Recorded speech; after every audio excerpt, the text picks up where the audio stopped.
Catherine, I'm going to go ahead and let everybody in.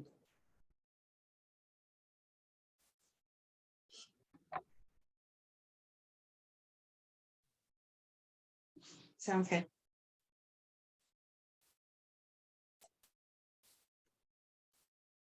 Good morning and welcome. We'll give everybody a minute to get signed on and audio connected.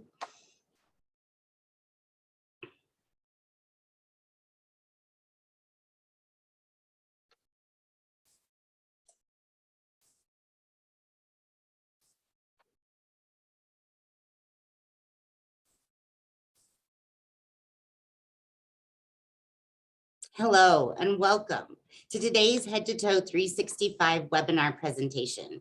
My name is Clary Miller and I'm joined by Catherine Vigil as IT support for your session today. Before we get started, I'd like to go over a few housekeeping items so you know how to participate in today's event. We have muted everyone by default, so we won't be disturbed by latecomers. When you want to talk, just click on the microphone icon at the bottom bar to mute or unmute yourself. Please share your shining faces and have your cameras on. To see everyone participating on the call, you can select the gallery mode, which is under view, and it's on the top right-hand corner. If you haven't done so already, please make sure your name appears with your image. You can do this by clicking on the participants button, hover over your name and click rename. If you're unable to change your name, please let Catherine and I know in the chat and we'll change it for you. As questions come up throughout the presentation, you can submit those questions in the chat. To do so, just type in the chat at the bottom with a message to Catherine, myself, or everyone, and we'll track the questions for the presenters. We'll address as many questions as time allows in the Q&A at the end. If you have any technical issues, you can also use the chat feature to communicate with myself or Catherine directly. If you get cut off or your audio or visual stops working, you can return at any time using the same link that was included in the invitation. If your connection is slow, it can be helped by turning off your video. But as always, we'd love to see your faces. We will be recording this webinar, and recorded webinars will be housed in the Head to Toe 365 library. Without further ado, I'd like to introduce our presenters, Dr. Caitlin Olive. Dr. Olive is an assistant professor at Adelphi University and just completed her doctoral degree at the University of New Mexico in curriculum and instruction. We're also joined by Sean Fullerton. Sean is currently a PhD student and graduate research and teaching assistant at the University of New Mexico. Sean also has experience of teaching in our K through 12 schools. Dr. Olive, Sean, welcome, and I will now turn our session over to them. Thank you. Hi, welcome everybody. Before we begin, I'm going to facilitate the majority of this session. Caitlin is sick, so she's going to be supporting and will provide any assistance when if we go into breakout rooms or anything like that. So thanks Claire, Catherine, and Heather for facilitating this and allowing me to speak with you all. This is kind of a presentation I've given a couple times before. Me and Caitlin have collaborated on the presentation, so luckily we have a little bit more time today than we've had in previous sessions where we've been limited for time, so we can expand on some of the things we're going to talk about. So before we begin, a couple of things. Obviously, there's a poll that we have put together. If we could share that poll, it has a couple questions. So Caitlin and I can see really who is in this meeting, what you currently do, if you work in a school, if you're an administrator, things like that, and what your experience is with social emotional learning and comprehensive school physical activity programs. So if you could take a minute to fill out that poll, we would appreciate it. And I'll share my screen here and we'll get going.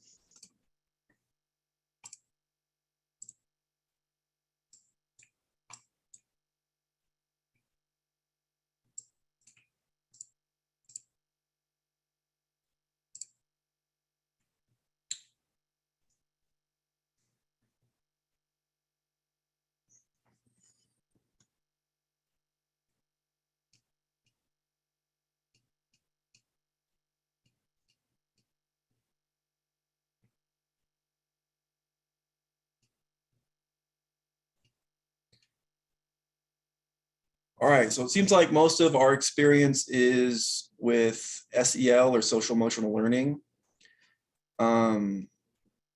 Seems like some of you at your school sites are already trying to implement social emotional learning.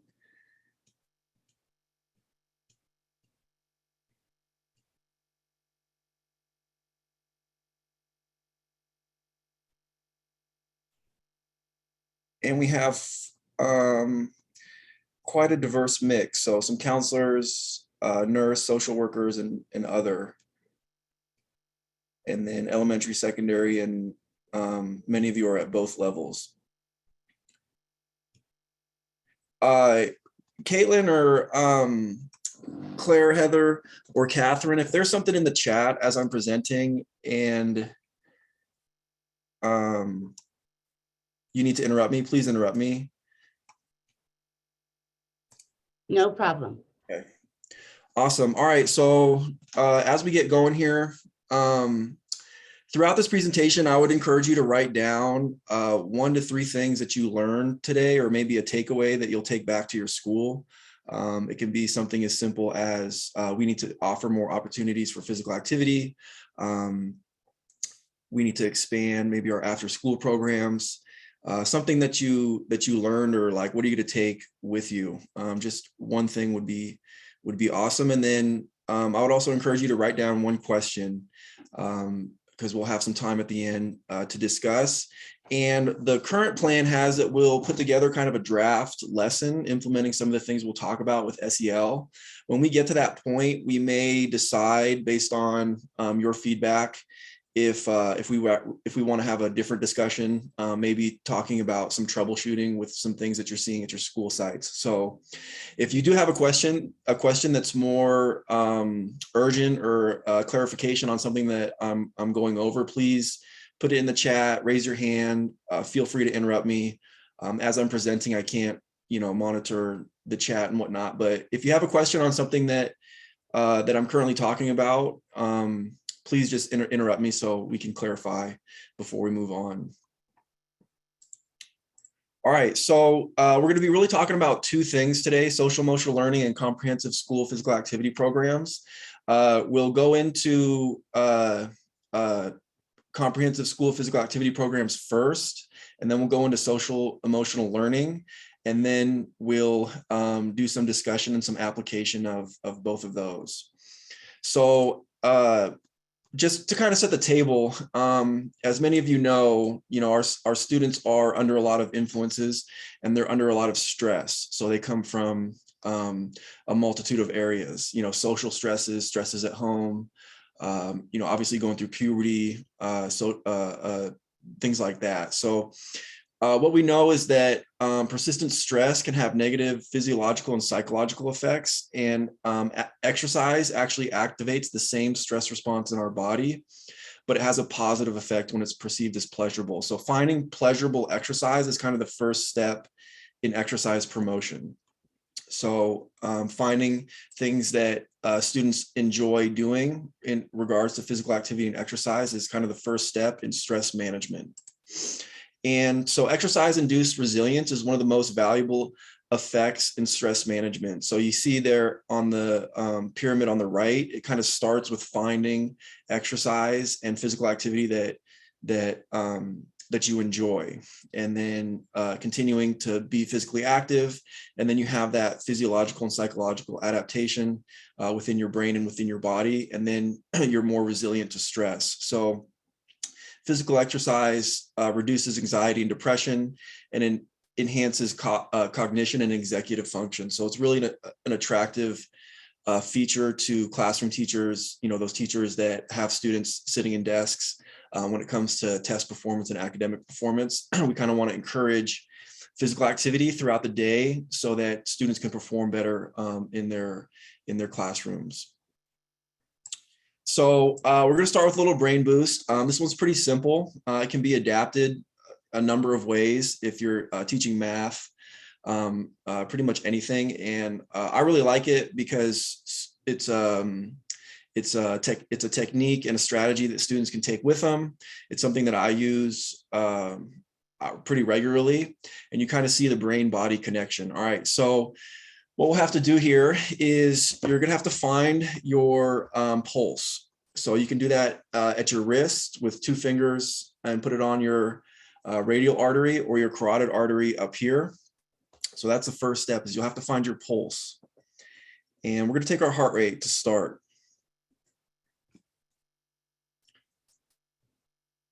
Okay, so I'll give you a second to find your pulse either at your wrist or your carotid artery.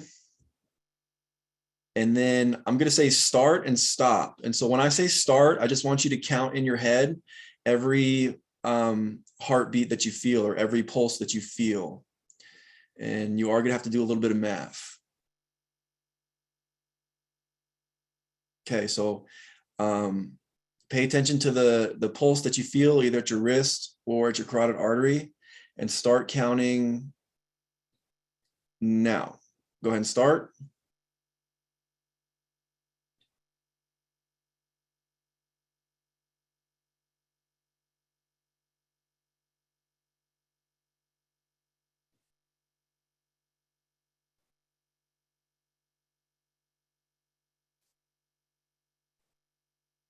And stop.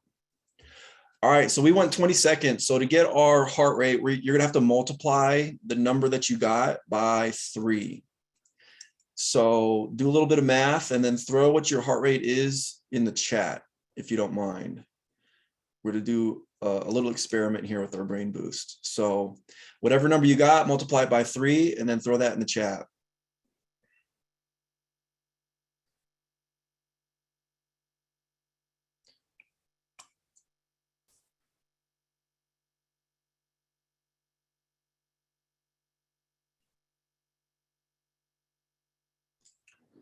All right, awesome.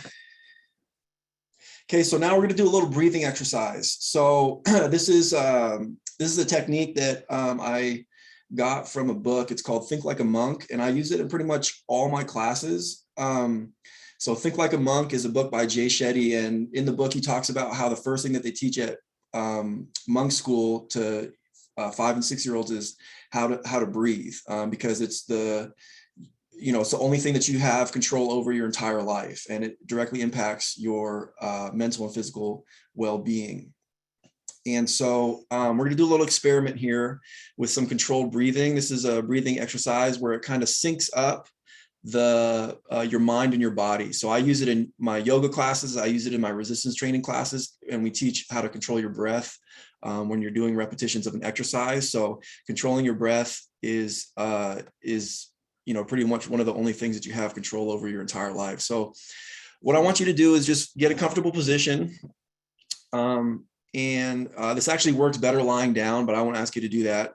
So just find a comfortable position and then focus on your breathing. And I want you to think of breathing in for 4 seconds and out for 4 seconds. And so you can close your eyes if you want to do this, but while you're breathing in and breathing out, don't try to take any larger breath than normal. Just think about your breathing coming in and coming out for 4 seconds, and visualize in your mind maybe the numbers going 1, 2, 3, 4, 4, 3, 2, 1 as you inhale and as you exhale, and see if you can match up your inhale and your exhale to 4 seconds. So you can visualize it however you want. You can go 4, 3, 2, 1 and repeat that for inhale and exhale, but 4 seconds in, 4 seconds out, and try to visualize those numbers in your mind, 1, 2, 3, 4. So I'll give you about 20 to 30 seconds to practice that controlled breathing.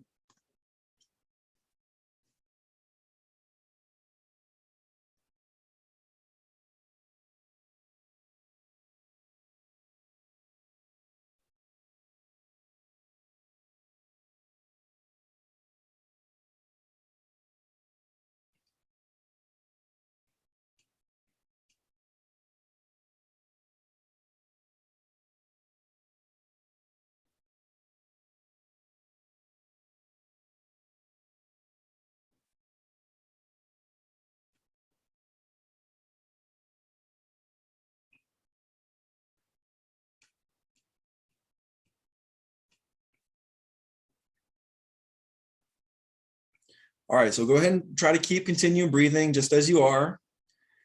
4 seconds in, 4 seconds out. Visualizing the numbers. Okay, now we're gonna go back and get our heart rate again. So put your hand over your wrist or at your carotid artery, and we're gonna take our heart rate again for 20 seconds, focusing on our breathing now.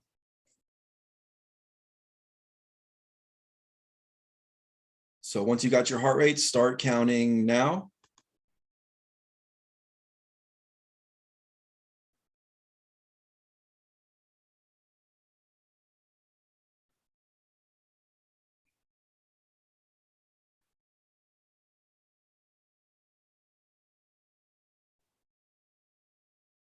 And stop. Okay, so same thing, take that number, multiply it by 3, and throw that heart rate in the chat. It might have stayed the same, it might have gone down. So the second heart rate, throw it in the chat. There is one element that I forgot. 45, that's pretty good. So there's one element that I forgot in this breathing exercise, and that was to breathe through your belly button. So as you were practicing some controlled breathing, while you're inhaling, exhaling, you should be breathing through your belly button. So think of your belly button going in and your belly button going out. That's the one thing that I forgot to do. So if your heart rate didn't lower, I would try that exercise again, but focusing on the belly breathing. So this is like an example of a quick brain boost. It can be used a number of ways. I teach it to teach about the parasympathetic and the sympathetic nervous system. So in that controlled breathing, when we breathe through our bellies, we're switching over to our parasympathetic nervous system, which is our rest and recovery mode. So when we're stressed, we're in our sympathetic and our fight or flight mode. We kind of want to encourage to be in the parasympathetic mode where we are resting and recovering, and our heart rate is a little bit lower. You can use it in your math class. You can track your heart rate throughout the day. You can mix in SEL components, maybe self-awareness, how you're feeling throughout the day, and things like that. You can track it over a longer period of time, and you can do some journaling with it. So I kind of use that to teach the brain-body connection. Again, if your heart rate didn't lower, I would focus on the belly breathing, and more times than not, that'll bring you back into a more relaxed state. So I'll use that breathing even just for a minute, even like before giving this presentation today, just to relieve a little bit of stress. So that's kind of our first brain boost, and that will start us off into CSPAP. So what a brain boost are, we don't really like calling them brain breaks. We like to call them brain boosts to get the idea that we are going to be improving our brain function. So they're short periods of time when you change up the dull routine of information that's arriving, within class, and that's happening day after day after day. So it's a way to kind of have a break in the classroom setting. And in physical education, we teach to 3 domains: the physical, cognitive, and the affective domain. And so brain boosts are kind of focused on one of these 3 areas. They can be physical, and you'll see in CSPAP that there are physical activity breaks throughout the day that teachers would implement. So a brain boost can be physical. It can be cognitive, so it could be focusing on some different cognitive task. It can be solving a puzzle, or it can be in the affective domain, kind of tied to SEL or a social emotional learning component. And so kind of what we did some deep breathing, some visualization to maintain focus, to increase student well-being. They can be used to improve fine motor skills. You can do, like we said, you can do physical tasks. And within CSPAP, they can be breaks in the form of exercises. So you can also do exercise and take your heart rate. If you're in math, you can graph it. And then this kind of gives the students a chance to alleviate stress, get in, maybe 5 minutes of physical activity. And not all breaks need to be, high activity. They can be as simple as standing up, stretching, You can do some yoga poses. You can have students do some social interaction. I did read one study that talked about 50 minutes is kind of the ideal length of productivity. And so the researcher, after learning that 50 minutes was the ideal range of productivity, where productivity fell off after 50 minutes, he always set a timer for 50 minutes and then would take a 10-minute break. And whether it's just standing up, walking around, stretching, going outside, doing something different than just sitting and working can improve productivity for those next 50 minutes. So if you teach classes that are longer than 50 minutes, if you have the block scheduling, I'd really encourage to have some sort of break at a 45-minute or 50-minute point with one of these brain boosts. And here's kind of a mix of exercises and activities that can be done in those brain boosts. All right, so brain boosts are kind of a part of CSPAP. So we're going to start with going over what CSPAP is, and that's Comprehensive School Physical Activity Program. So it has multiple components, and it's usually organized and delegated by a quality physical education teacher. And this person is called the physical activity leader. So it doesn't necessarily always have to be the PE teacher, but more times than not, the physical activity leader is the PE teacher. And so they're kind of the one spearheading this initiative. So what we teach here at UNM is that we want to get the 60 minutes of moderate to physical activity throughout the entire day. So obviously, if I teach, for example, when I used to teach high school, I only had about 45 minutes with my students. So obviously I can't get 60 minutes of moderate to physical activity in that one class time. And I would be kind of insane to think that I would spend all 45 minutes in that MVPA zone. You know, I'd obviously have to teach and instruct and do some other classroom activities. So the goal of CSPAP is to kind of get that total 60 minutes spread out throughout the day, before school, during school, and after school. And so you'll see on the little wheel on the right-hand side, there's really 5 areas where CSPAP is implemented. So obviously the first one is within physical education classes. So you're going to get some of the MVPA in PE class itself. And then in addition to that, before and after school opportunities for students to be physically active. When I was a teacher, I would have, I think twice a week on Tuesdays and Thursdays, I would open up the weight room for supervised lifts where students could come in and they could do some resistance training that was supervised by me. And so that's like an example of before or after school that you could do. You could do a morning lift, you could do a after school lift, you could do yoga. You really want the family and the community to be engaged. So if there is business owners, if there's personal trainers, if there's people within the community that can provide some of these services and kind of partner, maybe to provide the yoga mats, to provide clothing and footwear or equipment for students to partake in some of these activities. It's really a community effort. So this would take coordination through email, through letters home, to gain interest and input from the families and the community. A key component is staff involvement. Like I said, the physical activity leader, they're kind of spearheading the initiative, but it takes staff involvement to supervise and to lead some of these initiatives. And then the last component is physical activity during school. So that would be within classroom time and during recess time. And we'll go into how some of those things are implemented and what they look like. So those are really the key ingredients to provide physical activity throughout the school day for your students.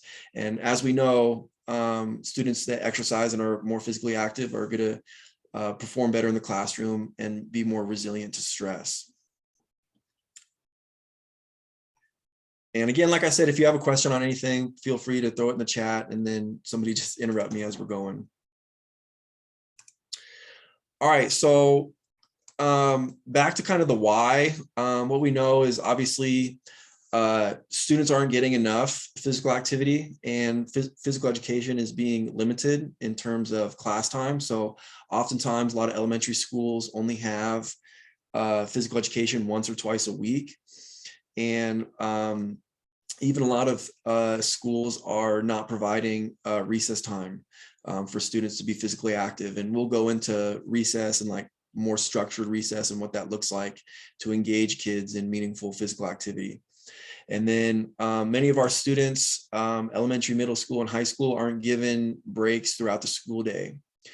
And only 44% of schools support walking and biking to and from school. I remember when I was younger in elementary school, I grew up in Australia, and I would walk to and from school every single day. That was kind of a normal thing for me, and we really don't see that a lot. So that can be something promoted within your school. And then only 48% of schools provide intramural and physical activity clubs for students. I know when I was teaching, I facilitated an archery club, and I facilitated a track club at the middle school level. It was kind of the collaboration with the students. So the students had the idea and they brought it to me, and I was willing to facilitate it. So like I said, a key component is going to be staff involvement. So you have to have staff buy-in to be able to run a good CSPAP program.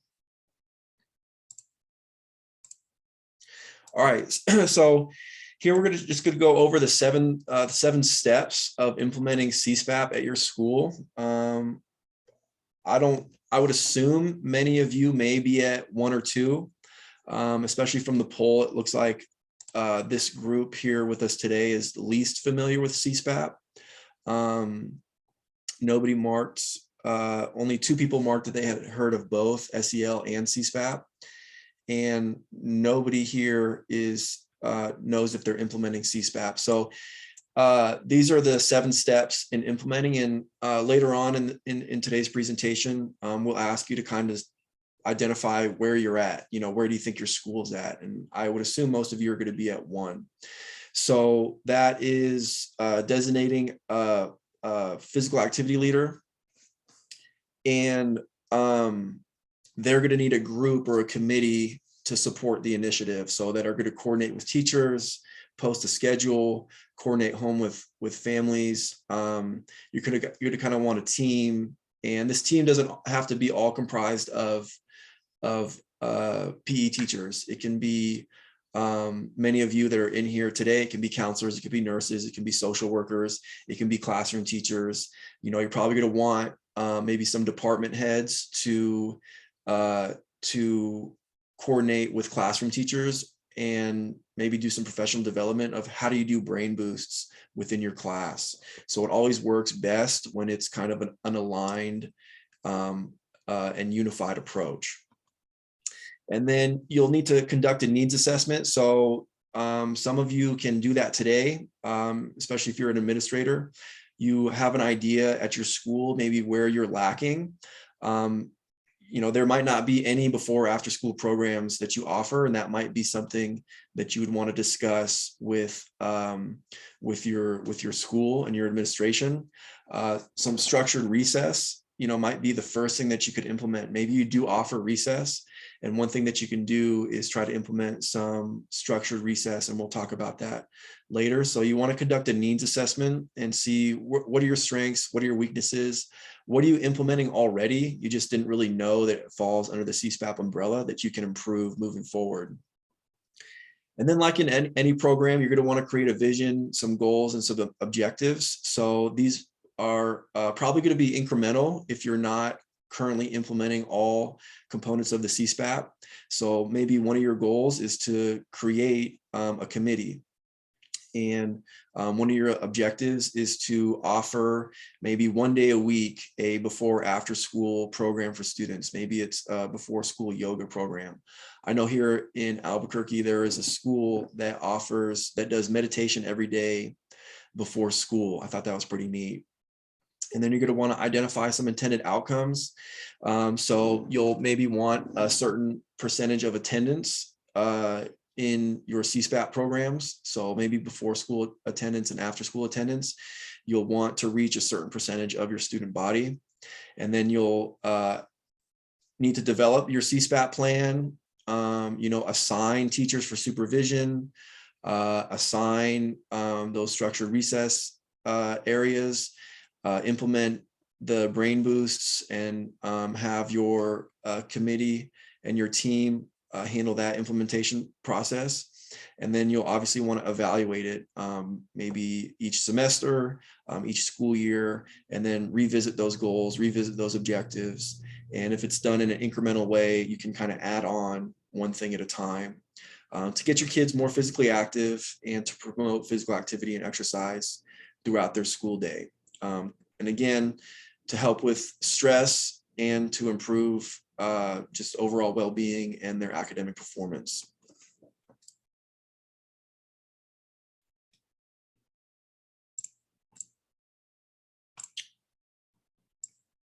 All right, so this slide is on physical activity during school. So some of them I mentioned already.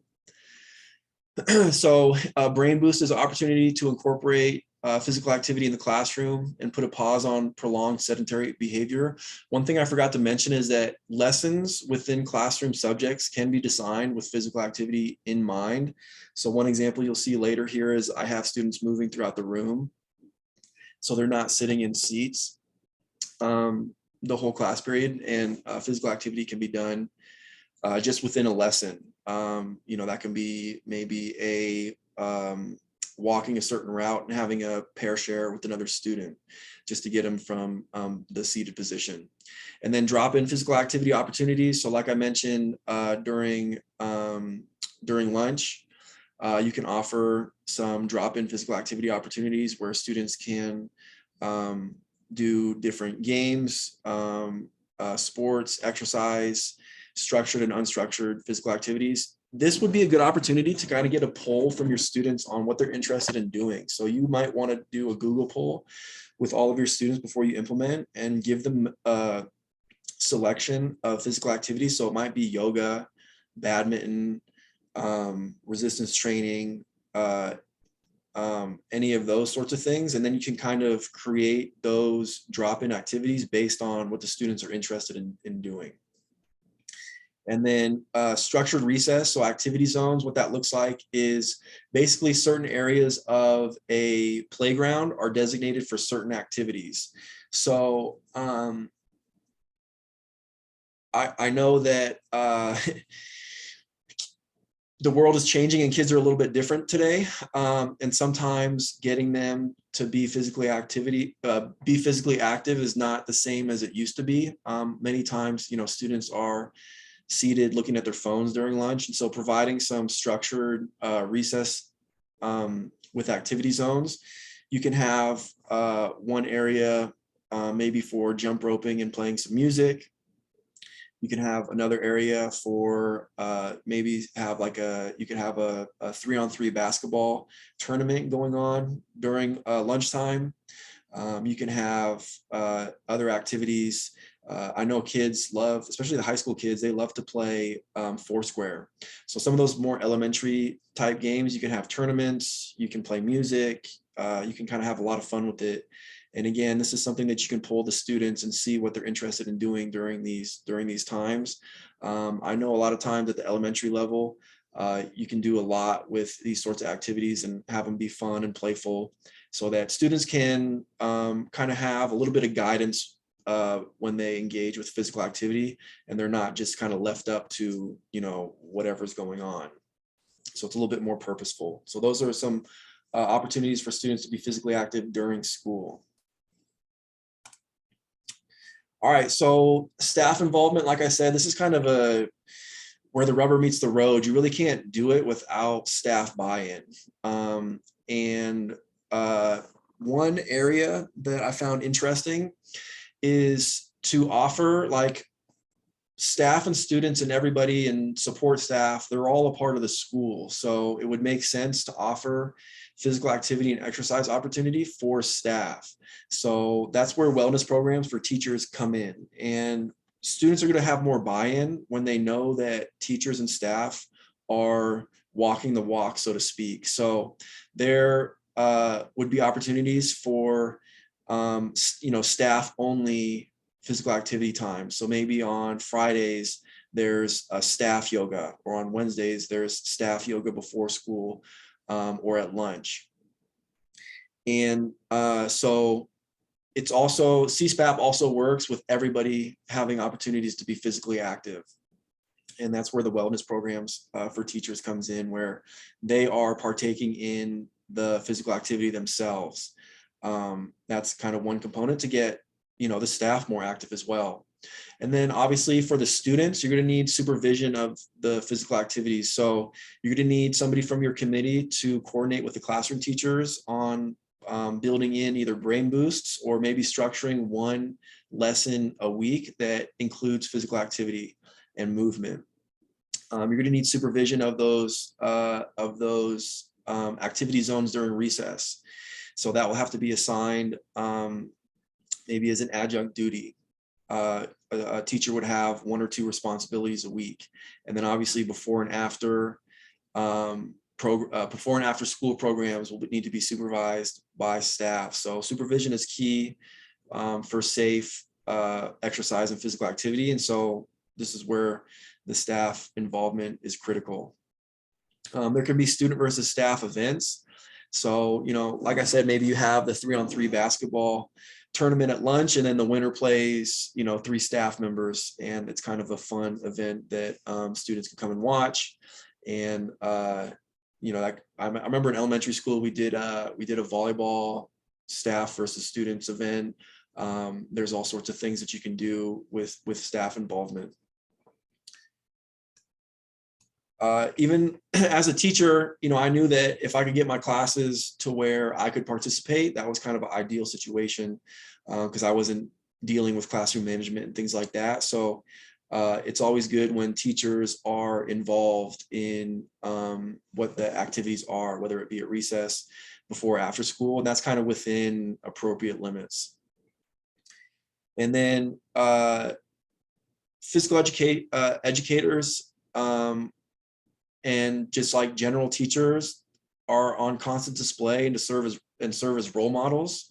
So like I said, it really takes a whole school effort and initiative to encourage physical activity and exercise with students. So really, if your staff's not going to buy in, then it's kind of dead in the water when it comes to CSPAP.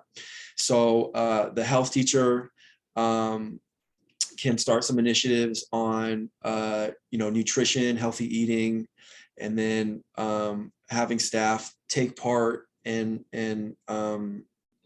be present and take a stake in the physical activity behaviors is going to really lead by example and create engagement with students. So if as with anything, if you're really not bought into it, it's not going to work. So staff involvement is critical. And I kind of wonder, looking at some of the attendees today, maybe your physical education teacher might be difficult to get to buy into this. And I would really encourage you to point them towards some of the resources we'll give you at the end of this presentation to learn more about it. And then, I would kind of think it would be crazy for a classroom teacher to not want their students to perform better academically.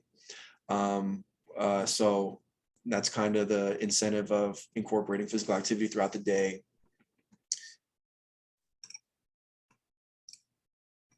All right, so here's some examples. I'll just give you a couple minutes here to look it over. So these are some questions for identifying school resources. So you can see the activities that you can provide, when you can provide them, where you will provide them, who will supervise, what's the cost, and the potential funding source. So here's kind of a sample sample set of questions that you kind of got to go through before implementing CSPAP.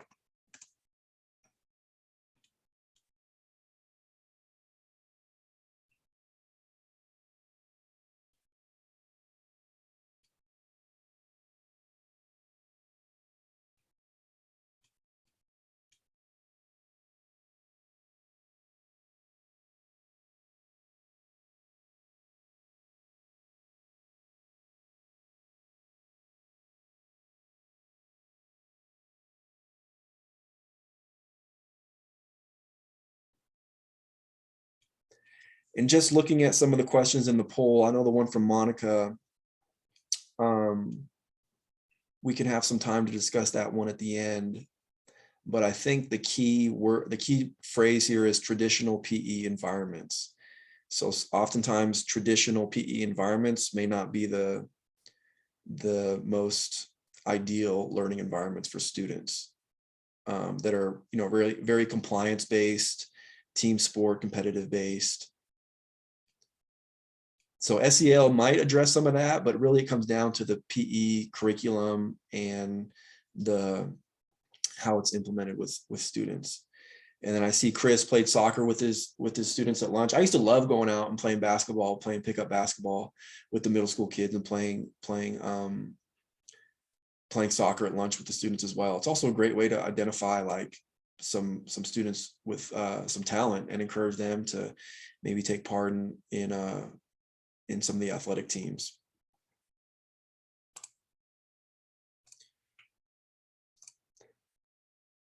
All right, and then here's kind of a sample chart for a CSPAP program. So what the activity is, when it is, where it's happening, what's facilitating, number of students, the funding source, and the implementation timeline.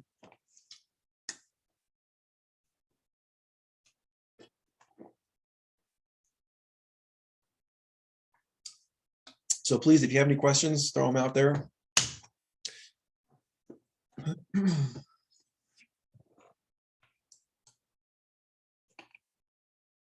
I think really the biggest thing for CSPAP is you got to have a good physical activity leader. So you got to have somebody spearheading the initiative. And then you got to have the buy-in from the staff, and it kind of has to be a whole school effort. And so CSPAP is really focused on that 60 minutes of exercise, finding pleasurable exercise for students throughout the school day. And we'll see here when we get into SEL kind of works best in the same manner, and that it has to be a kind of a whole school initiative, and everybody kind of has to be on board with it. That's how it works best.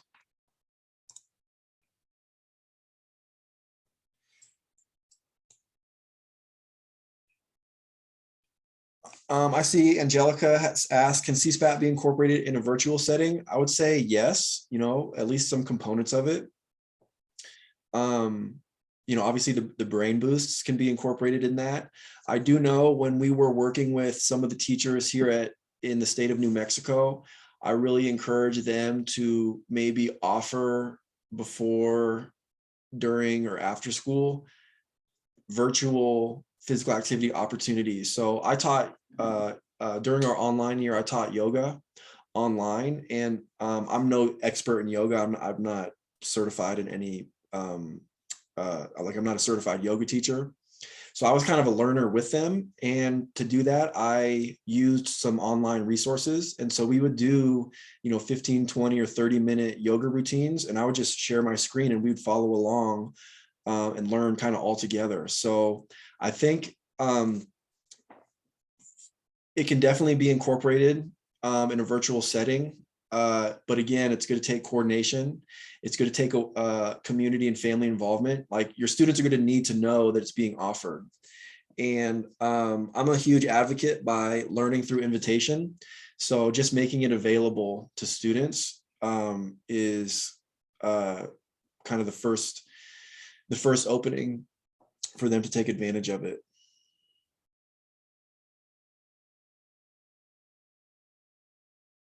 And I think going to some of the research on academic performance and improvements in behavior is what you can take to administrators and to teachers of, like, this is why it's important. It's because students who exercise and are more physically active, they perform better in academics. They have more time on task during seat time. And they're going to be more resilient to stress. And I think of kind of like SEL as kind of like the cherry on top. You'll see here SEL is kind of a lens in which you do all of your teaching.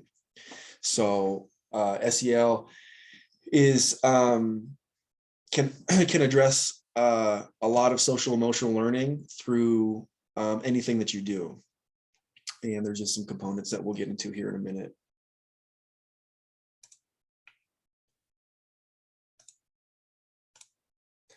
All right, and then here's some other great ideas for getting students to move before and after school, during physical education, activities for staff involvement, family and community engagement, and then during school. You know, like we talked about walking to school, you know, some safe routes to school, bike and walk to school programs, family fitness nights, family run for fun day. You know, this would be a great way to do fundraisers. So you'll have this resource here, but there's a bunch of ideas to get students and teachers moving and family involvement within CSPAP.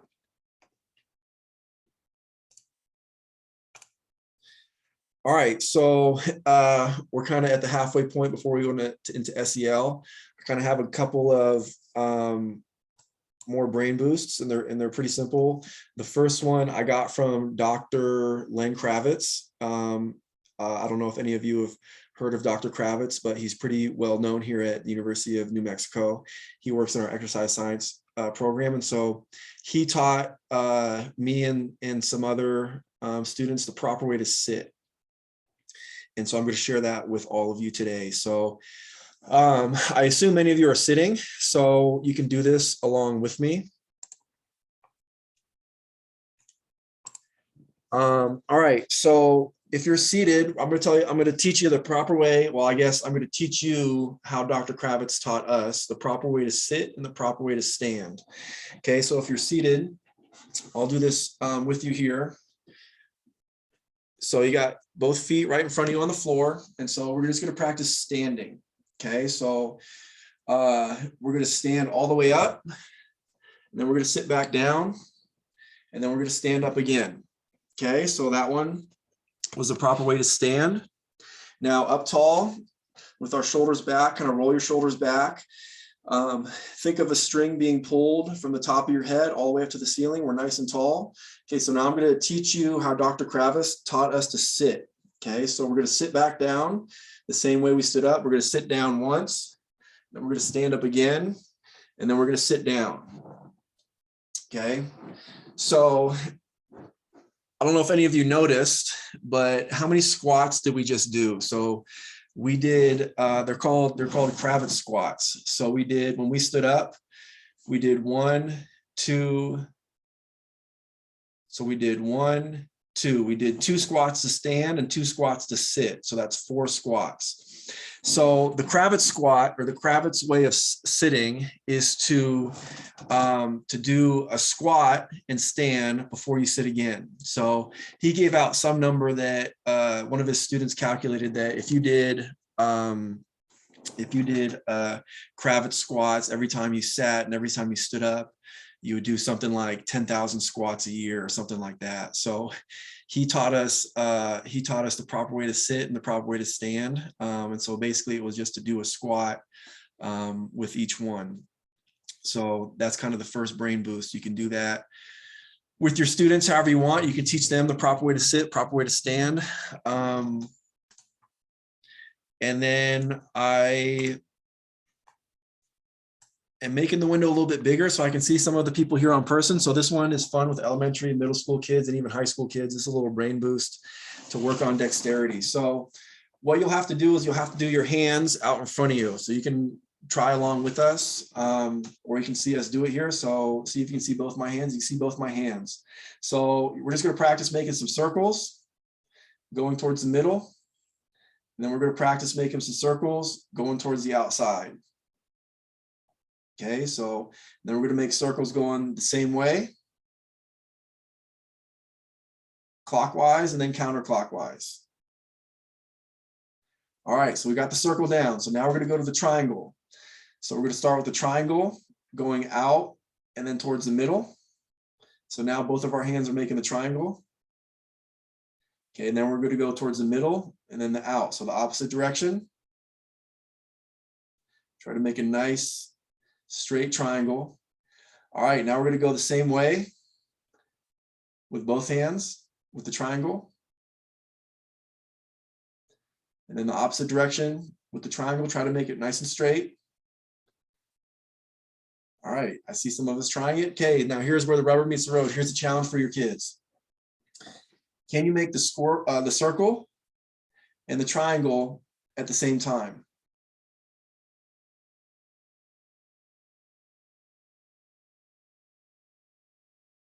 That's a challenge. All right, elementary kids, middle school kids, they love that one, even the high school kids, because then they'll practice it, maybe give them extra credit or something like that. If they're able to get it, you can have them create their own shapes. You can have them do all sorts of patterns and challenge the class. So those are just a couple examples of some brain boosts. How to sit, how to stand, to mix in some more squats throughout your day, and then how to get better with your left and right sides of your body. I will say to do the circle is your subconscious, so you don't focus on it and you just focus on the triangle. That's how you get it going. All right, so is there any questions on CSPAP? Any questions I can answer in the immediate before we go on to SEL? Dr. Olive, is there anything that you want to add? Anything I forgot? No, I think you've done a really good job. No, great work. Thank you. All right. Okay, so we are going to go on to SEL. So social emotional learning. This is kind of, I would say Dr. Olive is more of the expert in this area as I am, but I have implemented some SEL components within my own teaching, some restorative justice practices in my classes to really focus on the affective domain, as we say in PE. So what is SEL? There's a long definition here. It's the process through which children and adults acquire and effectively apply knowledge, attitudes, and skills necessary to understand and manage emotions, set and achieve positive goals, feel and show empathy for others, establish and maintain positive relationships, and make responsible decisions. So that's kind of a wordy definition with a typo. That's the first typo that we have. I do tell my students, if you see 5 typos, then we're just going to end class. So that's the only one I've caught so far. All right, so the framework you can find at castle.org, and at the end of the presentation, you'll see more resources of where you can find SEL specific resources and how to implement it. Similar with CSPAP, it takes community effort, so the school, family, and community partnerships. And then we have this this video here that kind of gives you the overview of what SEL is. So I will pull it up and share my screen. Please interrupt me if you can't hear it.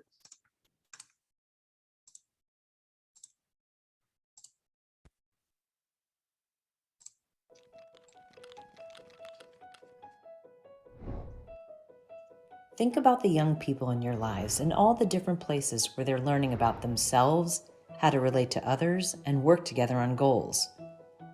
How can we intentionally create learning experiences that will help all young people develop and maintain positive relationships, become lifelong learners, and contribute to a more caring, just world? Educators, researchers, community members, families, and the students themselves agree what we need is social and emotional learning, or SEL. SEL is the process through which young people and adults acquire and apply the knowledge, skills, and attitudes that help us to understand ourselves, connect with others, achieve our goals, and support our communities. We all need opportunities to learn and engage in environments where we feel safe, valued, and a sense of belonging. So how does SEL help schools, families, and communities work together so that all young people have these kinds of learning experiences and achieve success in education, careers, and life? CASEL's framework identifies 5 areas of competence that together help us develop a healthy sense of who we are, manage stress, understand the views of others, and work together to create schools and communities where everyone can grow their strengths and interests. Self-awareness is about how we think about ourselves and who we are. It includes understanding our culture, our thoughts, feelings, and what we believe we're capable of, and understanding how these things can influence our behaviors and beliefs. Self-management is the ability to manage those emotions, thoughts, and actions in different situations so that we can achieve individual and collective goals. This includes coping with stress and anxiety, persevering through challenges, and taking action to create positive change. Social awareness is how we understand others, how we learn to take different perspectives and empathize even with people who are different from us. It also includes understanding how the broader norms and systems around us influence how we develop and create a sense of belonging. Relationship skills are how we connect and engage effectively with others, and how we form lasting friendships and connections. This includes communicating clearly, solving problems together, managing conflict and disagreements, and standing up for ourselves and the rights of others. Lastly, responsible decision-making is how we put it all together to make caring and constructive choices. This includes thinking critically about consequences, analyzing the impact of our actions on ourselves and others, and identifying solutions that support our collective well-being. We continue to develop and practice SEL throughout our lives and can adapt and apply these competencies across different contexts and cultures. How we develop SEL is impacted by our environments, which is why we need to work together across classrooms, schools, families, and communities. In the classroom, students can be explicitly taught SEL skills and also can practice and apply SEL during core subjects, like discussing different perspectives in social studies and language arts, or collaboratively problem solving in science or math. SEL is most effective when supported by evidence-based programs and trusting relationships where students are treated as partners in their learning. Beyond the classroom, SEL can be intentionally promoted throughout the school experience, from the way they're greeted in the morning to how discipline practices are carried out and how adults themselves develop and model positive relationships and the SEL competencies. Outside of school, families and caregivers provide the earliest and ongoing learning and interactions for their children, so it's important that schools listen to and authentically partner with families to help shape SEL priorities and strategies for supporting their children. Similarly, when schools partner with community organizations to align their efforts, SEL opportunities can be strengthened and students benefit even more. With SEL, we can help create schools and learning spaces where all young people feel connected, inspired, engaged, and ready to contribute to the world around them.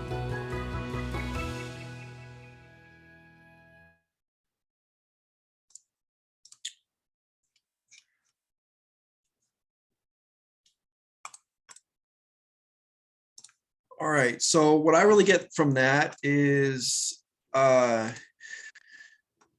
we want our students to feel safe, valued, and give them a sense of belonging. So, obviously if a student doesn't feel safe physically, mentally, or emotionally, they're not going to be in an environment ready to learn. So kind of going back to why do we do SEL? Why is it important? We know students suffer from trauma and stress. And so SEL can address some of the behavior issues that teachers are facing in the classroom. There are some other components that go along with it, such as, providing evidence-based practices, academic rigor, good instructional alignment with your lessons, high expectations, all those sorts of things work best when SEL is implemented. Obviously, you can't be a teacher that just flies by the seat of their pants when they create lesson plans that don't have any instructional alignment and then try to practice SEL because it's being done within an environment that is not quality instruction, so to speak. So I will say that there are some other caveats that come into play. So similar to physical activity, SEL has been shown to improve academic scores, lower behavior issues, cultivate positive interactions, and decrease anxiety and depression. So I think of SEL as kind of a lens in which you do all of your things. Both Dr. Olive and I have taught the behavior and classroom management and physical education here at UNM to our undergrads. And we do it through a culturally responsive lens where we discuss SEL, we discuss restorative justice. And as you saw in the video, it takes a community effort. It takes giving the students a seat at the table, so to speak, when it comes to taking ownership over the classroom environment and things like that. But it really kind of all starts with the teacher and designing meaningful curriculum and lessons for students. All right, so as you can see, there's really 5 components. I broke down the definitions into more simple, more palatable definitions here, and you'll see them on the left-hand side of the screen. So self-awareness, how we think about ourselves and who we are. Self-management, the ability to manage emotions, thoughts, and actions. Social awareness, how we understand others and learn to take different perspectives. Relationship skills, how we connect and engage effectively with others. And then responsible decision-making, making caring and constructive choices. And so my experience mostly is through physical education. So there's some instructional models and curricular models that we think about implementing SEL through.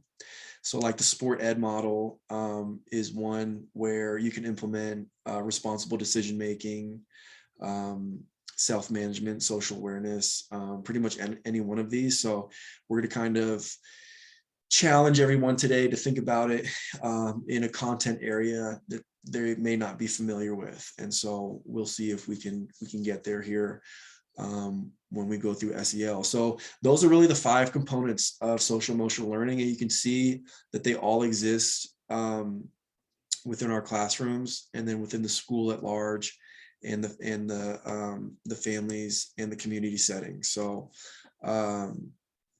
it's what happens in our classroom is kind of under our control, and it kind of trickles out to the school and to the wider community. So the keys to implementation, they're pretty simple. So number 1 is you want to teach students the language. And so if I was to give you the previous slide with those 5 components with no definition, and I asked you to write down, what do you think the definition of each of those are? I'm pretty sure that we would all kind of have different understanding of what each of those components are defined as. So you got to make sure that you and your students have a common understanding of what the components mean. And the same goes with your staff that's implementing a component of SEL. You want to make sure that the language is consistent. So you can't have a definition that's different than what your students think it is or what another teacher thinks it is. The language has to be common among everybody implementing social awareness, self-awareness, responsible decision-making. So they need to be able to define it, and everybody has to have a common understanding of what that component means. And then it has to be practiced daily and consistently. So a component of culturally responsive practice is persistent practices. So it has to be consistent, and it can't be really something that is done once a week. Oh, today's our SEL day. It kind of has to be embedded through all of the things that you do. And we'll kind of see some examples here in a few slides. And then the last and probably one of the biggest things is to focus on one component at a time. So you wouldn't focus on all 5. You would evaluate and observe your students, and you would see what component they need to focus on the most, and then focus on that one SEL component. And then maybe after some time of working on that, then another component you might find is lacking, then you might switch over to a different one. So you really can't do all 5 of them when you're implementing SEL, but just focus on one of those components. And I know this would have been super helpful when I was a teacher, and I know Dr. Olive has a similar experience where there are some days, I get to that 6th or 7th period and I'm like, just stay 10 feet away from me and don't fight. And that's all you got to do today. Learning couldn't take place because there were so many social emotional skills that we didn't have in the classroom, that students didn't have, to where you couldn't provide any sort of quality instruction because kids were going to start fighting, kids were going to start cussing at each other. Kids were going to, be negative about their abilities and their self-efficacy. So I know that what I know now, it would have been very helpful in helping my students navigate their school day. So those are really the 3 big keys of implementation. And so how do you incorporate SEL? So you really just think about what you normally teach and then where SEL could fit into your content and your routines. And then again, just focus on that one competency and then design an activity for your students that combines SEL with your content. And I'll hopefully give you a decent example here coming up. So like I said, it's a lens in which you do all of your things. And this really works best, again, when it's a unified front and a unified effort with teachers and administrators throughout the school. It's much more difficult when it's in an isolated environment where there's only one teacher implementing it. I would say that some is better than none, but again, it works best similar with CSPAP when it's kind of a school-wide effort and a school-wide initiative. All right, so here is kind of where I'll get into some examples, and then the activity I had planned may not be the most time. We might find something, a discussion more appropriate for everyone attending here. So you'll see in a minute, I'll give you an example of how to embed an SEL component. And then I'll go over the proposed activity, and then we can talk about some alternative activities that I had in mind that we might find more fruitful for our time today. All right, so within physical education, there is a curricular model called Teaching Personal and Social Responsibility. So this way to integrate SEL was kind of done through a modified version of that curricular model.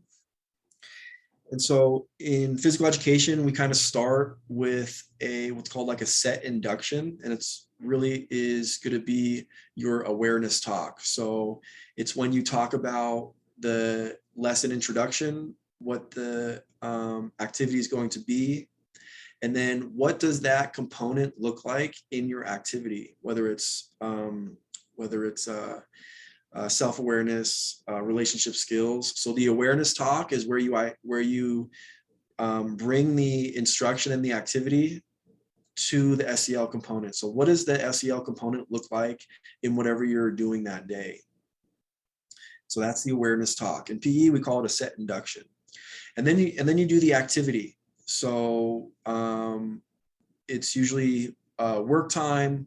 When you're doing something that is maybe it's teacher-led, maybe it's reciprocal teaching, maybe it's some sort of self-assessment, maybe it's group work. So you do the activity, and you can include the brain boost, the physical movement. You can include that component of CSPAP within the activity. And then after the activity, you would have some sort of group discussion, some sort of either individual, partner, small group, or whole class discussion about the activity related to the content, but then also related to the SEL component. So what did we just do? What did we struggle with? What questions do you have? And then what did the SEL component look like in that activity? What was your experience with it? And then in PE, we just call it a lesson closure. So some sort of self-reflection. That might be your exit slip for the day, to write down a personal self-reflection piece on their own experience with that SEL component in the activity in the lesson. So this can kind of be modified to implement in the classroom setting. And like I said, I'll give you some examples, and then we'll go over some of the discussion, the activities I had designed, and we can maybe choose one that's most appropriate for this group. So here's an example of incorporating SEL. So on the left-hand side, the awareness talk and the introduction of the lesson. So the content area is math. And they're going to be focusing on self-management or self-awareness within self-management within self-awareness. So the SEL component is self-awareness here, specifically self-management. So the activity is a gallery walk. So if you imagine there's the posters posted up on the perimeter of the room, and the students move through 10 of these math problems, and they solve before moving to the next. So when you go to a math problem, you got to solve it before you go to the next math problem. So from my understanding, that's called a gallery walk. And so the discussion part, students discuss emotions that they felt throughout the activity and when they felt it. And then the self-reflection prompt would be, what strategy was most and least successful? What math skills do you need to work on? And what self-efficacy skills do you need to work on? So some of those self-reflection prompts, they could also be included in the whole class discussion or the small group discussion. So it's also important within the awareness talk that what does self-management look like in this math lesson? So I kind of put together some strategies for self-efficacy and seeking help. So students were instructed that when they struggle or they need help, they can either keep trying, so they can maybe start over or try to see where they found the mistake in the current strategy. They can apply another strategy. They can ask for help from another student, or they can ask the teacher in that order. So it kind of teaches some help-seeking behaviors. And then during the lesson, they're going to be asked to write down some emotions, maybe on the margin of their paper. Frustration, anger, maybe they feel joy or happy or powerful when they get a question correct. And then this lesson can be modified to focus on a different SEL component. So it can be modified and like responsible decision-making can be the focus. So focusing on the decisions that you make when you encounter difficulties. Relationship skills can also be incorporated instead of self-awareness. How to communicate effectively with others and how to ask help from others. So like, how do you approach somebody and ask for help? You might do that in your awareness talk. Here's what it looks like to appropriately ask for help. You might not go up to somebody and be like, what's the answer? Because then you're not going to be able to apply that when you're encountered with the same difficulty later on. So within the one lesson, you can apply whatever SEL component is that you're going to be focusing on. So that's kind of the example. All right, any questions so far on SEL, implementing SEL?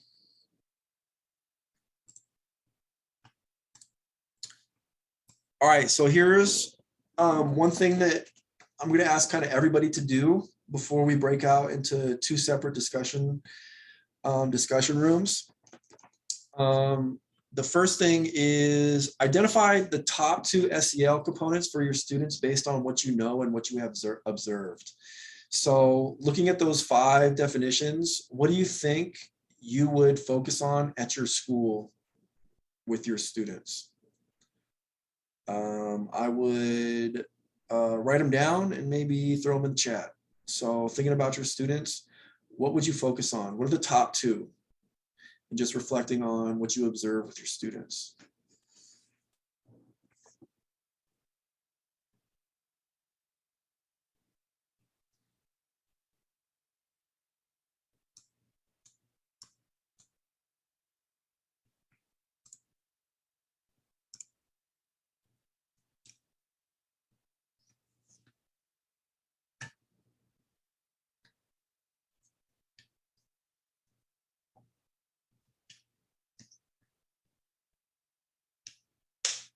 So after you've identified one or two, just throw it in the chat. I'm kind of interested to see.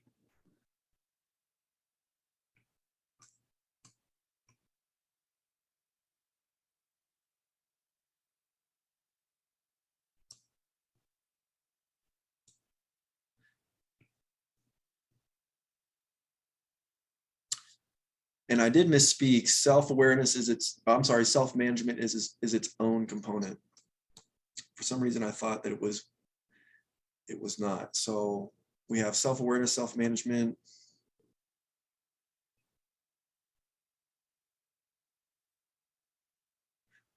Self-management due to increase in use of technology as primary learning platform.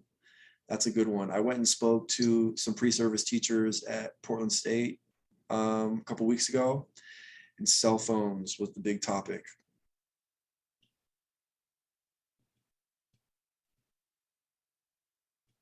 So I see a lot of self-management, responsible decision-making, relationship skills. One thing I noticed when I was teaching is you would put them in groups, and kids didn't have the skills to interact with each other in a respectful, appropriate manner. So this is a way that you can embed SEL. Like, what does engaging effectively with others look like? Right? These are some of the skills that we kind of take for granted as adults. So I think that element of providing examples of what the SEL component looks like within the lesson so that they can see how to apply it, rather than saying we're focusing on relationship skills and then just cut them loose to do the activity without any sort of guidance. All right, so now on the right-hand side, you'll see the 7 steps to implementing CSPAP. And then you'll also see the 5 components of implementing CSPAP. So those 5 components are kind of like the recipe that you need to implement CSPAP. And then steps 1 through 7 is the order in which you actually implement it. So the first thing, I guess I asked you to do 2 things. So what stage do you think your school is in? So you just put a simple number, 1, 2, 3, 4, 5, 6, or 7. So I assume many of us are going to be 1, 2, and 3. And then maybe throw that in the chat as well. So what stage do you think your school is in? And then the second piece is, what elements of CSPAP are you currently implementing? So that might only be physical education.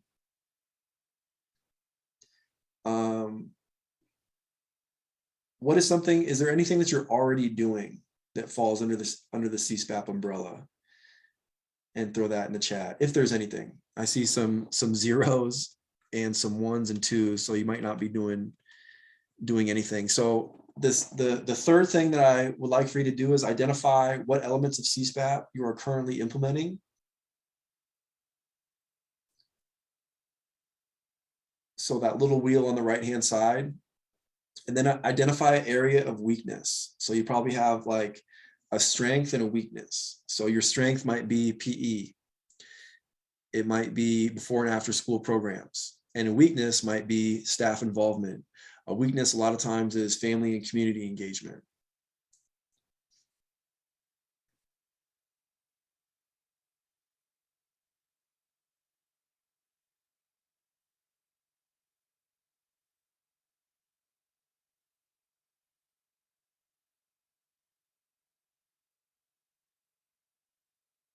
So we always encourage our pre-service teachers to communicate home to communities, and whether that's having using the website. A lot of schools, when you get hired, there'll be a website where you'll have your own little personal portal that you can post stuff to, but also like emails and letters home about what's happening in the PE program. Maybe that you're implementing CSPAP, what CSPAP is and how a community member can be involved. So it might be something like donating shoes and equipment. Maybe you have maybe you want to do that walk and bike to school and you want to have safe paths. And I'm sure there's some community members that would love to facilitate that. that would be at certain markers along that path to help students do that.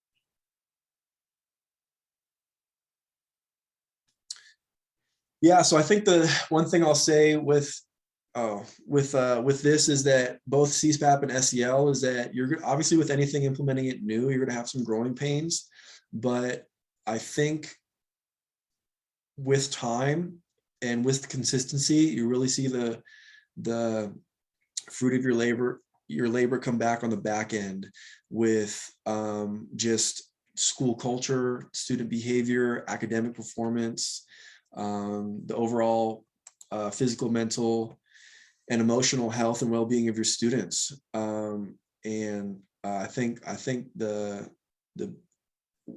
where it really is we see it is the improvement in stress management, and obviously the improvement in academic performance and just cognitive function. So kids perform better at school and they feel better while they're at school. So that's a great place to focus on these two elements, SEL and physical activity. All right, so hopefully we'll have some questions as we get to this next part. So Caitlin and I designed a little activity for us to do to kind of just get some practice with SEL. Now, we may want to do a separate discussion, but based on the time, we might have enough time for both. So I think what we'll do is we'll do probably about 15 minutes. That will take us to about 37. And then we can have a discussion for the remainder of the time on anything that we want to talk about, troubleshooting, maybe CSPAP or SEL. So the activity here that we're going to spend about 15 minutes on is you're going to have about 8 minutes to create a draft lesson. And so you'll see the template on the right-hand side, and we'll split up into breakout rooms. So I believe it's based on your role at your school.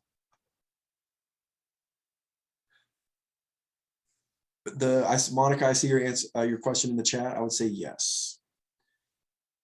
Also help reduce student-to-student bullying within school environments. I would say yes. Obviously, you have the whole social media aspect with it as well.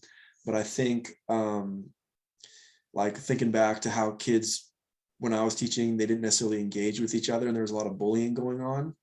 I think SEL can obviously help alleviate that, just to build that school culture. But it takes time.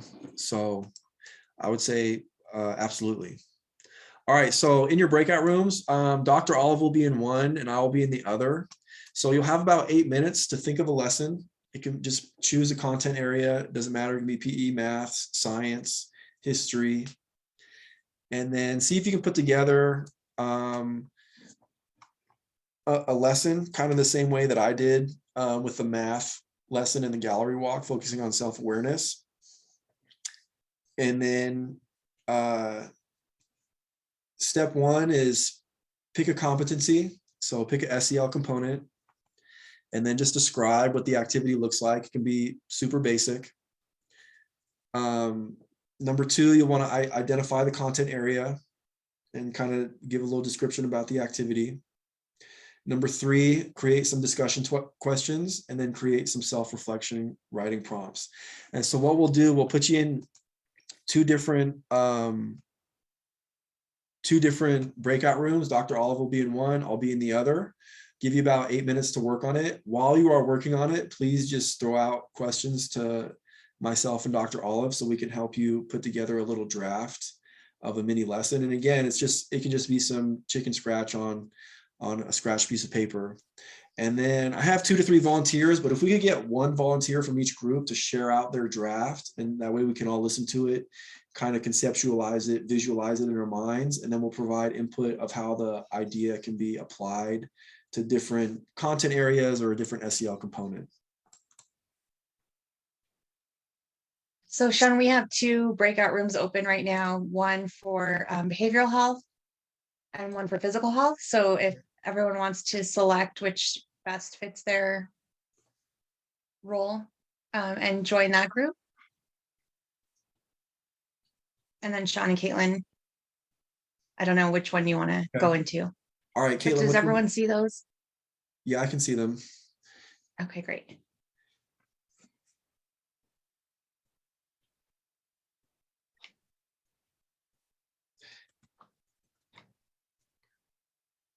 Sean, do you have a certain one you want to go into? It doesn't matter to me. I wonder if we'll have enough people in the physical health.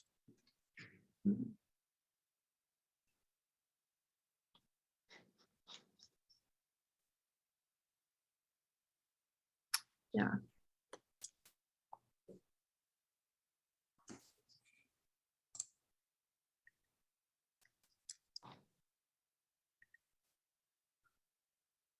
So I believe you have to select it on your own, correct?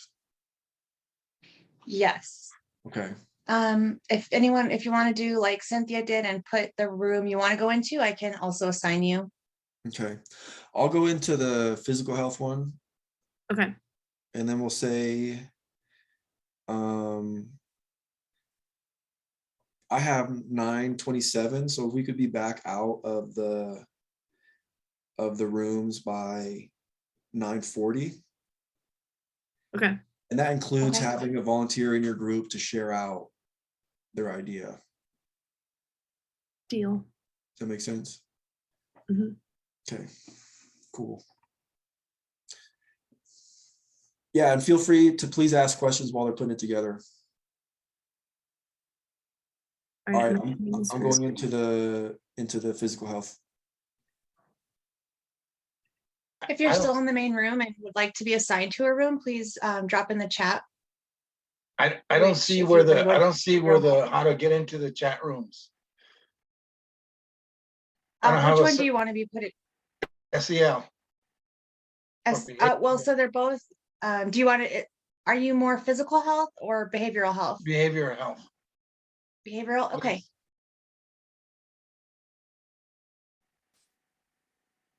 You should see a little invitation to join.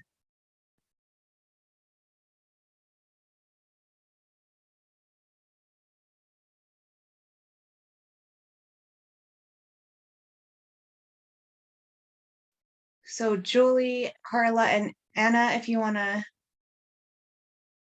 put in where you want to go. Heather, go ahead and just stay in the main room. Thank you for asking. Julie, you can put in the chat which room you want to go to.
Rose, were you in a breakout room or did you need to be? Oh, I can't hear you. You're muted. I was in a breakout room, but I couldn't hear anybody. Oh. Were you in behavioral health or physical health? I was in behavioral health. Sorry, I just got back on. So I'm not sure how much longer is left in the session. You're Okay, welcome I'll to 4 minutes, join. sorry, Huh? about 4 minutes. Okay. Oh, she bet. Sorry. Oh. I think she's on there twice, and one of them was, I don't know if that has something to do with it. Well, when I first thought that's what I figured, that it was just an extra, but then when I saw her on her camera, I thought, oh, do you need to be somewhere? Same.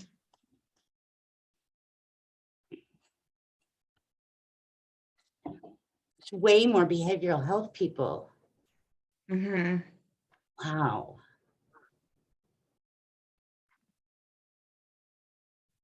Oh, I know why she couldn't hear. Because Why? she's on 2 different devices and you have to have both devices in the room. So she should be able to hear now. Oh, funny. Oh, I didn't know that. Yeah. So if someone's joined multiple times, both have to be in the room for them to hear? In the same room. And sometimes they can't see their audio either. Huh. Luckily she had her name on both of these, but half of the time it's iPad and someone's name and you can't tell like who goes with who. Yeah. Interesting. It's easier when they choose their breakout room too. And then I guess we just tell them, make sure that you move all of your devices.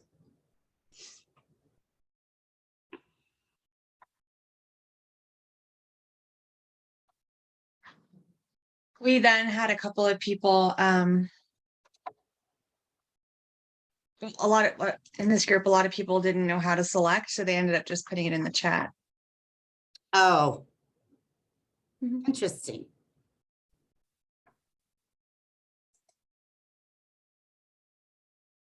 We'll still send an evaluation, right, by email after like today, but Yes. I don't get a certificate or anything. There's a certificate of attendance. Oh, okay. Okay.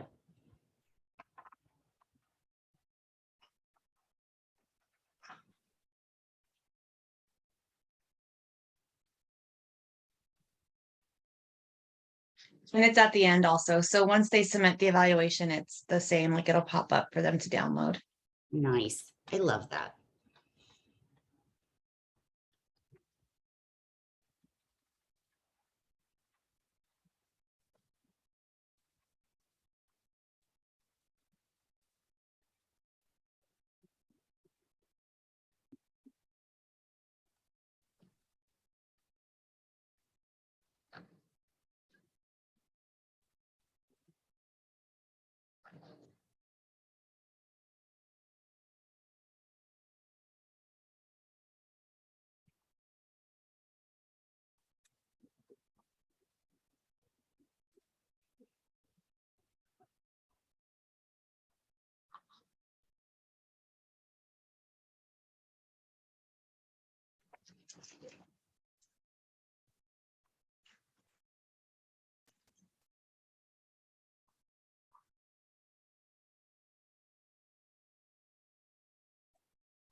Okay, I'm gonna close the breakout rooms.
Being recorded.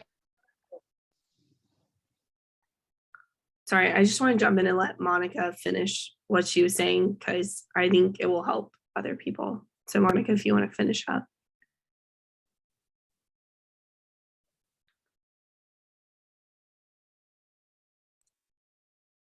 Sorry, I was muted. So I was thinking, okay, if we did that random pairing activity and then we had them,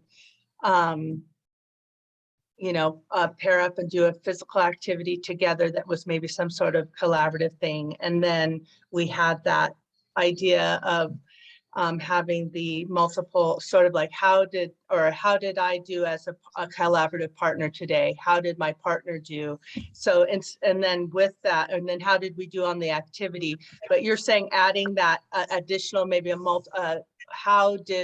what was the skill I demonstrated? What was the skill that my partner demonstrated as that sort of additional? But I like the idea of having multiple choice. And then I don't know, even if the skills, if there's specific skills that we are teaching, like which skill was it I showed, which skill was it my partner showed? Yeah, so I like the idea of the multiple choice, and you can have them. If you still wanted it to be multiple choice, I would just go back to those 5 competencies and list them out, and then just have them circle which one of these did I demonstrate today? And you can say like circle as many as apply. So if they worked on multiple, great. And I will tell you the biggest thing is over and over again, stick with one competency for a while. It's going to take them a while, especially in the beginning, to get used to everything. And so overwhelming them with 5, like here are 5 major goals for you is a lot. So pick one. And pick the one that you think your students need the most. Again, you know them the best. I will tell you common places people start is relationship skills. Because if they don't have a relationship with you, if they don't have a relationship with themselves or others around them, it's really hard to build those other skills. And self-awareness is the other one, because if I can't identify how I feel and recognize how I feel, then it's really hard for me to recognize how somebody else feels and empathize with them. So it's hard to get to that social awareness piece. But again, you know them best. Those are just common places people start. So could you kind of change, like if you did something like a physical activity like that, could you just sort of have them identify how did they feel at the beginning of the activity and then how they felt at the end of it? Yeah, and you can even have them talk about like, how did it feel working with someone else? And it's okay to feel frustration when I'm trying to work with someone else. It's okay to feel like joy. It's okay to feel maybe sadness because somebody didn't like my idea and we didn't go with my idea. Like it's okay to have all those feelings, because I think a lot of times we try to push of collaboration is this joyful thing, and it's not. It's hard. It's hard to collaborate with others. So telling them in the beginning, like, here are all the emotions you can feel during this and even more, but it's okay to feel all of these and recognize that it's a building process.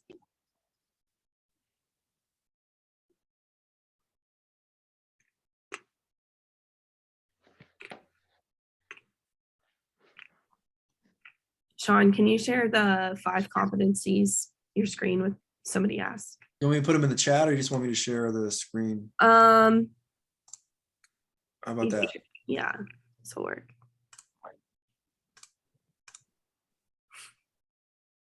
Oh yeah, this is nice. I think the example that Caitlin uses is a good one of the self-management. So like when you have students misbehaving or doing something that you don't want them to do, rather than telling them to not do a million different things. So I need you to sit down, I need you to not throw that, I need you to get in line. Having them say, I need you to practice self-management right now. And what self-management looks like is this, because that's kind of like a positive. I need you to do something rather than I need you to not do something. And I just need you to do one thing rather than not do a million things. So like in our group, we kind of brought that back to social awareness and how can we practice social awareness in this activity? What are all the ways that we can understand others and take different perspectives? So I think that's a good example. Does anyone else have like other questions or things that either you've tried to implement this, or if you're thinking about how you're going to implement this, that we can help answer? Really, the rest of this time is dedicated to helping you in however we can.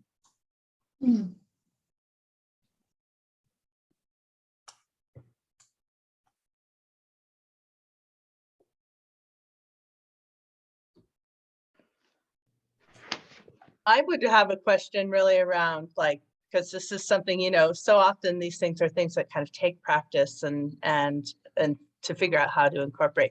Is there some level of coaching that's out there that can help schools and teachers to, you know, implement this kind of, you know, and really get some sort of competency with it, right? Because I was just thinking of Mary Eileen and how she was saying, okay, you know, I'm a social worker and I'm not usually in the classroom and I know this portion, but I don't know how to incorporate within a classroom. And I would think teachers are same, they know how to do lesson planning, but then how do they incorporate these additional sort of learning, social emotional learning? So I think the beginning is one, familiarizing yourself with the 5 competencies. I think the other side is putting it in definitions that your students can understand. Some of this is really jargony, and if you're working with K through 2, you need a lighter definition, something that they can understand a little bit better in their language. And then the other side of that, there is a resource on this presentation. It's called, I think it's SEL Harmony. I think I'm trying to remember, but it's a free resource. You just need to use your educator email, and they have lesson plans already. I do think it only extends up to 6th grade. So if you're in secondary, you can take those 6th grade lessons and modify them to fit with 7th through 12th.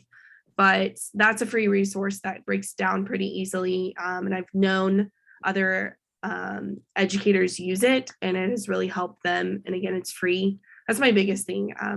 I really don't like when people want those of us in education to spend more money that we don't have on things. Right.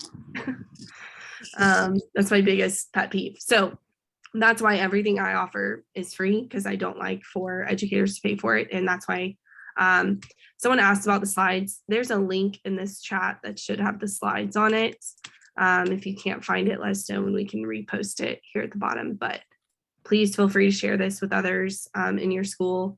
And if you need anything else from Sean or I, our emails are at the end of this, and we would be more than happy to help in any way that we can.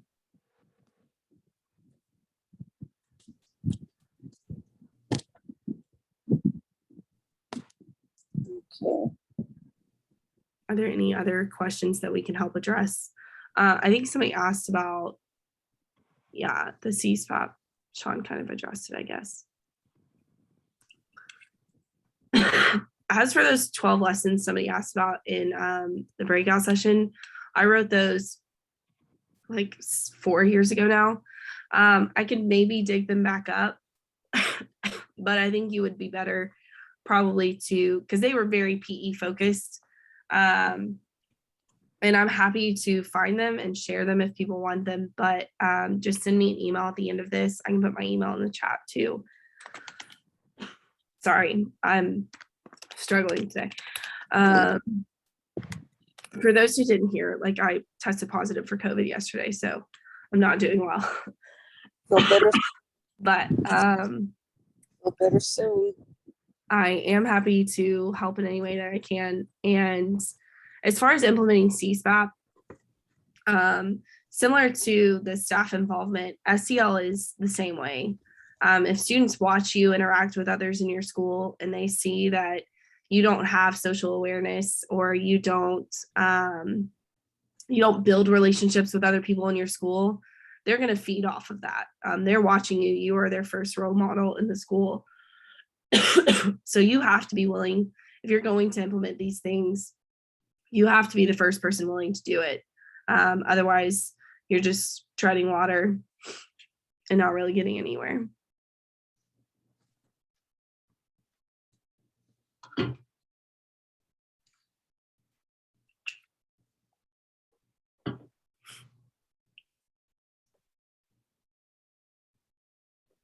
The other piece of advice I would give is, this is from restorative justice and from a friend of ours, is look for the small wins. Anytime you implement something new, you got to look for the small things. If you start looking for the big goals of like, oh, I really wanted us by, the end of December to all have really good self-awareness skills, but we don't. That's probably not going to happen in even just a 4-month span, depending on the age group of your students, but it takes time to do new things. However, if by the end of December, students can tell you what the definition of self-awareness, can recognize self-awareness in others, and can recognize self-awareness in themselves, you've made a huge strive in the right direction. And the goal is not that these students graduate or leave you and go on being perfect in all these areas. It's the idea that they recognize what they are and that they are areas that they need to continue to work on. Same for all of us. None of us are perfect at these 5 competencies. It's something we all are continuing to work on. And that's important to communicate to students too. Like, we're not looking for perfection. We're looking for progress.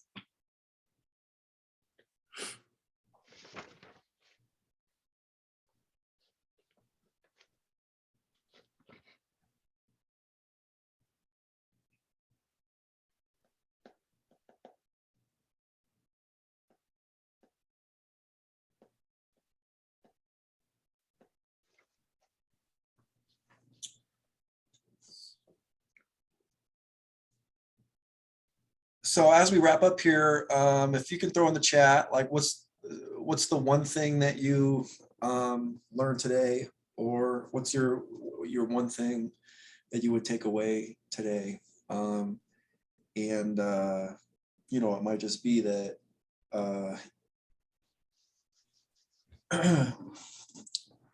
you may not implement enough at your school site in terms of physical activity. PE might be the only thing that you're offering. So maybe expanding it to more opportunities to be physically active. So if you could throw in the chat something that you learned, something that you take away, maybe back to your school.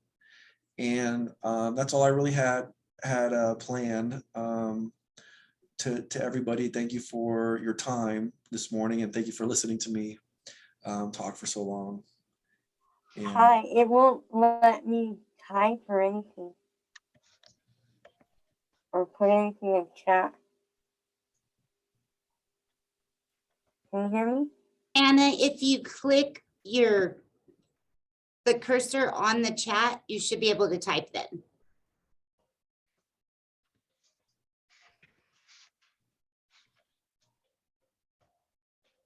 No, it won't.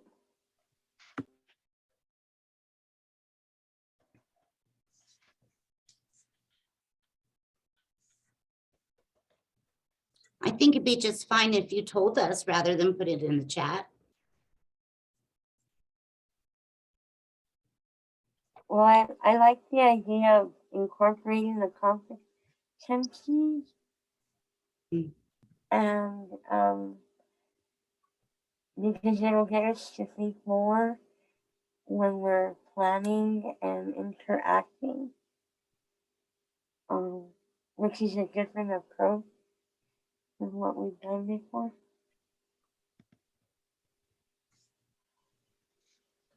I don't know if that makes sense. Okay.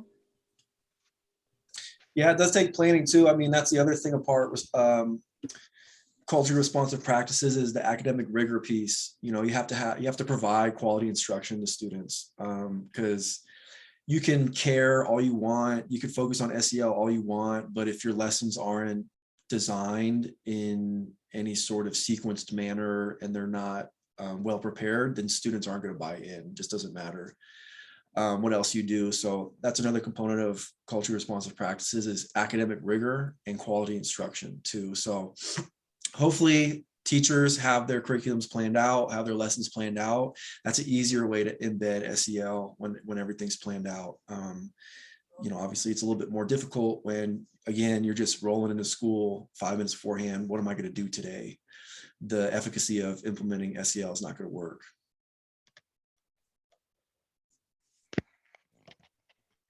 Yeah, and I was gonna add, along with that, like if you're the one person in your school doing this, and you're not sure how to get others to buy in, I promise you, starting to give the students that you work with the language, they will go back and use it in other classrooms. And when their teacher responds in a different way than you do, they're going to recognize those differences. And they're going to say something to that teacher about, well, like, you know, so and so told me that I'm working on my self-management, and that's what this looks like. And that's where you're going to start to buy other people in, because you're going to be like, why are they saying this? Like, how do they know what this is? Like, what is this thing that they're doing that's different? So if you can't talk and get other people to buy in, do it with your actions by using this in your classrooms or in whatever setting you work with students. Because that's how other PE teachers that I've interviewed, that's how they've gotten other people in their school to buy in, is because and some of them are elementary PE teachers seeing kids one day a week, and teachers are coming to them and saying, like, whatever you're doing, keep doing it because it's working. Like, something's different with these students, like something's different when they leave here. So just know that it does work. It takes time, like we talked about. And I know a lot of you said that you have issues getting family buy-in. That was part of my problem in my after-school program. Is I had some parents who were really great, and I had other parents who told me if I called them again, like to never, no matter what it was, like to just never communicate with them, and communicated that to their child. I had kids who said, my mom's sick of you calling her. It's like, great, thanks. To get that family engagement and buy-in, I'll just tell you, buy into the parents who are already trying to invest in some way and that they can. And I know a lot of parents work multiple jobs, sometimes work jobs that don't align with picking their kid up from school or dropping their kid off from school. So find the parents that can buy in. And for the parents that can't buy in, find community members who can and will. There are lots of community people who don't have kids in school anymore or never had kids or whatever, but really care about schools and kids specifically. And go searching, and I know that's extra time on you, and I do hate that, but if you can get that community buy-in and people who are willing to like sponsor the things that you want, if you need an after school program because you have so many kids who can't get picked up right at school ends, there are community members who will buy into that and pay for the things that you'll need in order to run that. If you have questions about how to do that and like fundraising activities and things like that, I'm happy to help. It is hard. And I know it's a lot of extra work, and you definitely way outside of probably what you get paid. But at the end of the day, I think we're all here because we're trying to make students' lives better. And community members can make a big difference in supporting that. How do PTAs respond? I'd imagine they'd want to really help sort of get, they could be a resource for getting donations and other people, outside Absolutely. of the teachers having to. I just always think to myself, oh, do we need to add more to teachers, right? Yeah, and I don't like to. Yeah, the PTA is a really good point. If you have a good PTA program, absolutely. If you talk to them about it, give them ideas about like, hey, we need funding for this, or hey, here's these lists of businesses that can do this. That's a really good point. I just know not everyone has a quality PTA program, and maybe that's your first step, is working on making that more of a quality PTA program. And I don't have a ton of advice on how to make that better because I don't have a ton of experience on making it better, but there are people here who have probably helped make it better and can give some advice on that. Well, working for a family organization, right? That's statewide. One thing I can say is that if families feel like the school is working on something that's quality and worthwhile, parents, you're more likely to get parent buy-in and get parents in there, to help. And maybe PTA is more involved. That's a good point. I do want to be respectful of everybody's time. I know some of you have other appointments you need to get to. Thank you, Dr. Olive and Sean, for that wonderful presentation and your generous support to our school health community. Everyone will be emailed an evaluation link later today, along with the slide deck. Once you complete that, a certificate of attendance can be generated to download. We appreciate everybody's time so much, and thank you for joining us with Head to Toe 365. Have a wonderful day. So sweet. Thank you. Bye, thanks, Thank Claire. you. This was really great. Thank you, everyone. Bye. Thank you. Hope you feel better.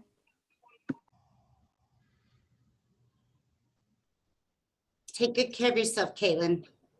Thank you. I will try. I appreciate it. Welcome.